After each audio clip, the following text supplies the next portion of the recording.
Hello good drama followers. मैं आज explain करने वाली हूँ एक न्यू ड्रामा के स्टार्ट में हमारा मेन लीड यून एक ऊंची बिल्डिंग से कुछ लोगों पर निशाना लगाने की तैयारी कर रहा था। वह एक आदमी और एक औरत थे जो लव रूम से अपनी डेट के बाद बाहर निकले थे, मगर अभी तक उन दोनों ने बात पक्की नहीं की थी। दोनों ही बात करने में झिझक रहे थे।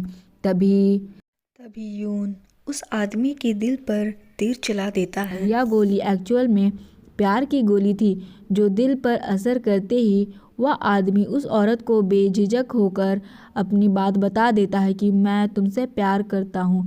युक ने उस औरत के दिल पर भी वो गोली चलाई थी और इसलिए वह भी फौरन उस आदमी को हाँ बोल देती है। यह देखकर आसपास के लोग लव रूम की बुकिंग करने लग जाते हैं क्योंकि यह जगह इस बात से मशहूर थी कि यहाँ आने वाले कपल्स की शादी हो जाती है। हमारा मेन लीड यून एक क्यूपिड फेरी होता है जो अपने 3 साथियों के साथ एक घर में रहता है। वो जब घर आता है तो उसके साथी घर को पूरी तरह गंदा करके गेम्स खेल रहे थे। यून उन्हें डांटता है और घर की सफाई करने लग जाता है और सबके लिए खाना लगा देता है। खाने के बाद ये लोग अपने काम पर जाने वाले थे, इसलिए बात करने लग जाते हैं कि पिछले 500 साल से ये लोग काम कर रहे हैं जो ख़त्म ही नहीं हो रहा है। पेरी डुग्गू को डांट कर कहता है कि हम वापस अपनी दुनिया इसलिए नहीं जा पा रहे हैं क्योंकि हमारा तीर पूरी तरह गोल्डन नहीं हो रहा है। कल जब मैं अपने काम से वापस आया तो तीर और ज़्यादा गोल्डन हो गया था, लेकिन जब मैं अगली सुबह जागा तो वह वापस पहले जैसा हो गया और मुझे समझ में आ गया कि तुमने ही कोई गलती की थी जिस पर वह पहले जैसा हो गया। तुम लोगों पर भी तीर चला देते हो जिनका कोई जोड़ी भी नहीं होता या वो पहले से शादीशुदा होता है। बेहतर है कि तुम घर पर रहा करो। मैं और डोंग चले जाएंगे काम के लिए, तुम घर पर रहा करो। डोंग कहता है कि इसमें मेरी नहीं, सारी गलती यून की है। उसी की वजह से हम 500 साल से यहाँ फंसे हुए हैं। यून उनसे माफ़ी मांगता है और याद दिखाया जाता है कि 500 साल पहले यून के साथियों ने किसी पर एक तीर चलाया था मगर उसका निशाना चूक गया। तब इतने सारे तीर चलने लगे और यून ने उस औरत को तीर लगने से बचाने के लिए खुद को तीर लगवा लिए थे। किसी गलती की वजह से उन लोगों के पंख चल गए और ये लोग इसी फॉर्म में फंस गए। डोंग ने वो तीर चलाया था इसलिए वह एक डॉग बन गया। यह बात याद करके यून उन सबसे माफ़ी मांगता है। पेरी कहता है कि हमें बस थोड़ी देर और काम करना है। तीर के पूरी तरह गोल्डन होने पर हमारी सज़ा ख़त्म हो जाएगी। हमारा तीर पूरा गोल्डन होने ही वाला है। में यून डोंग को लेकर वॉक पर निकल जाता है और उसके बाद पेरी और डुगू काम पर चले जाते हैं और वो लोगों को प्यार करवा रहे होते हैं। उसके बाद डुगू पेरी से कहता है कि क्या वह कोर्ट लेडी दोबारा पैदा हुई होगी जिसने हमें ऐसा बना दिया। तो इस पर पेरी कहता है कि हाँ, उसने अलग अलग रूप में बहुत सारे जन्म लिए होंगे। अगली सुबह हमें एक एनिमल क्लिनिक दिखाया जाता है जहां हमारी फीमेल लीड रियू होती है जो कि जानवरों की डॉक्टर है। वह काफ़ी प्रीटी है इसलिए जो लोग उन्हें अपने जानवर दिखाने लाते हैं वो उसे प्रपोज कर देते हैं। उसके क्लिनिक में उन लड़कों की लाइन लगी रहती है जो उन्हें प्रपोज करना चाहते हैं मगर वो किसी को भी हाँ में जवाब नहीं देती। रियू की कलीग्स एक दूसरे को बताती हैं कि रियू को इतने सारे लड़कों ने प्रपोज किया मगर वह किसी को हाँ नहीं बोल सकती क्योंकि बचपन से ही उसके साथ एक बैड लक है। जो भी लड़का उसे डेट करता है वह मरते मरते बचता है। यहाँ दिखाया जाता है कि रियू के 9 साल वाले पहले बॉयफ्रेंड की उंगली टूट गई थी, 17 साल वाले बॉयफ्रेंड पर बिजली गिर गई थी, 22 साल वाला बॉयफ्रेंड सीढ़ियों से गिरते गिरते बचा और 24 साल वाले बॉयफ्रेंड के गले में एक रिंग फंस गई और वो भी मरते मरते बचा। इन सब बातों के बाद उसने डेट करना छोड़ दिया और जानवरों की डॉक्टर बन गई क्योंकि जानवरों को प्यार करने से भी उन पर कोई बैड लक नहीं लगता। ये लोग बातों बातों में यह भी बताने लगते हैं कि रियू एक अनाथ लड़की है, उसे कभी अपने माँ बाप को प्यार नहीं मिला, वह जिंदगी में काफ़ी अकेली है।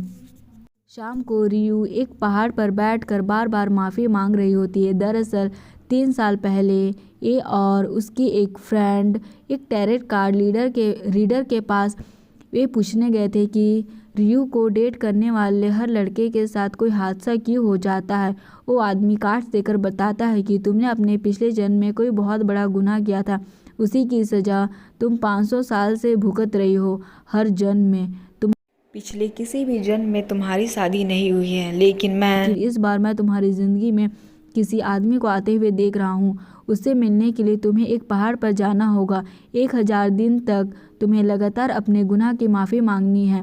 1000वें दिन में तुम्हें वो आदमी मिल जाएगा। वो तुम्हारे पास आएगा जिससे तुम्हारा पास्ट पता होगा।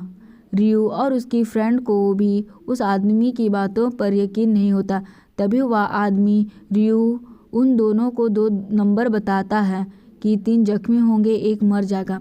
यह सुनकर जब वो दोनों बाहर आती हैं तो वो 2 गाड़ियाँ आपस में टकरा जाती और उनका बहुत भयानक एक्सीडेंट हो जाता है। हादसे में 3 लोग बहुत जख्मी और 1 आदमी की मौत हो जाती है। रियू ये सब देखकर घबरा जाती है। उस टैरट रीडर ने जो नंबर बताए थे वो गाड़ी के नंबर थे, जिसमें 2 जख्मी और 1 घायल थे। भागकर वापस उस आदमी के पास जाती है, लेकिन वहाँ कोई और आदमी नहीं होता बल्कि एक औरत बैठी होती है। वो उस औरत को बताती है कि मुझे उस आदमी से मिलना है जो कार्ड देखता है, लेकिन वह औरत कहती है कि यहाँ सिर्फ मैं ही हूँ, कोई आदमी कार्ड नहीं देखता। इस बात के बाद रियू को कुछ हद तक यकीन आ गया होता है और उसने तब से रोज़ पहाड़ पर चढ़कर अपने गुनाहों की माफ़ी मांगना शुरू कर दी थी। आज जब वह माफ़ी मांगने के बाद वापस लौट रही होती है तो उसकी नज़र यून पर पड़ती है जो वहाँ आ रहा होता है, जिसे देखकर वह इम्प्रेस हो जाती है और सोचती है कि क्या यह कोई फेरी है। यून भी उसी पहाड़ के पास आकर खड़ा हो जाता है। उसके पंख बहुत हद तक वापस आ गए थे, मगर अभी भी उसमें आग लगी हुई थी। तो रियू घर में अपनी फ्रेंड के पास जाती है और खाना खाते हुए उससे बताती है कि आज मुझे 993 डेज़ हो गए। उसकी फ्रेंड कहती है कि यह तो बहुत इम्प्रेसिव है, तुम रोज़ पहाड़ पर चढ़ती हो।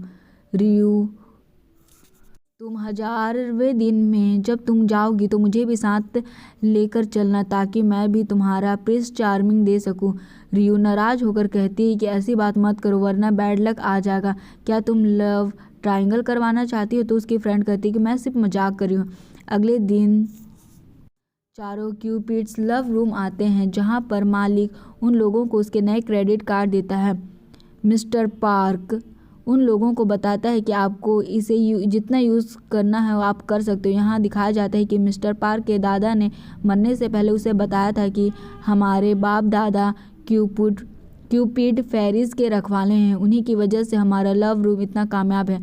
तुम्हें भी अब से उन फेरीज का ख्याल रखना है और वह तुम्हारी मदद करेंगे। मिस्टर पार्क को उन सब की बातों पर यकीन नहीं आता है। वो ड्रिंक करते हुए इधर उधर घूम रहे होते हैं। तभी वहाँ पर ह्यूक आता है। वो बताता है कि मैं एक फेरी हूँ जिसके बारे में तुम्हें तुम्हारे दादाजी ने बताया होगा। अगर तुम किसी से प्यार करते हो तो मैं उसे भी तुमसे प्यार करवा सकता हूँ। यून ने तब उस औरत को भी उससे प्यार करवाया और मिस्टर पार्क आज उसी औरत के हस्बैंड है। यहाँ 500 साल पहले का टाइम भी दिखाया जाता है जब यून और उसके साथी अलग अलग लोगों को एक दूसरे से प्यार करवाने के लिए उन पर तीर चलाते थे।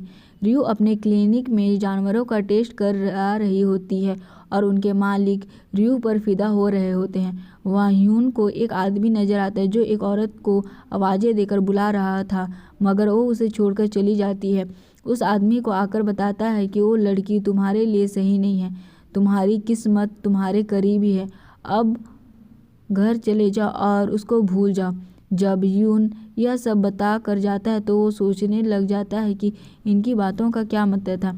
शाम को यून अपनी गाड़ी निकाल कर घर जाने लगता है, मगर किसी और की गाड़ी उसके आगे खड़ी थी। वो अपनी गाड़ी निकाल नहीं पाता, इसलिए पास के होटल में चला जाता है और गाड़ी का नंबर बताकर पूछता है कि यह गाड़ी किसकी है। रियू भी वहीं होती है। रियू भी ड्रंक करके उसी होटल में बैठी होती है। दोनों एक दूसरे को देखकर रियू उठकर उसे कहती है कि हाय हनी। वो उसे हनी कहकर बुलाती है, मगर फिर वहीं गिर कर बेहोश हो जाती है। होटल की मालिक भाग कर आती है और यून से कहती है कि वो तुम्हें हनी बोल रही थी, अब उसे तुम ही लेकर जाओ। तो बोलता है कि मैं इसका बॉयफ्रेंड नहीं हूँ। यह सुनकर वहाँ बैठे सारे लड़के कहने लग जाते हैं कि इसे हम ले जाते हैं क्योंकि हम इसके बॉयफ्रेंड हैं। होटल ऑनर यून से कहती है कि क्या तुम इसे इन अनजान लोगों के बीच छोड़ दोगे जिनकी नीयत बुरी है। अब तुम इस लड़की को उठाकर ले जाओ। इस पर मजबूरी में ह्यून रियून को उठाकर होटल के ऑनर के कहने पर उसका बिल पे करता और उसे वहां ले जाता। तब वह आदमी बाहर आता है जिसकी कार ह्यून की गाड़ी के आगे थी। वह अपने कार हटाने चला जाता है। रियू ह्यून के नशे की हालत में कहती है कि तुमसे अच्छी खुशबू आ रही है।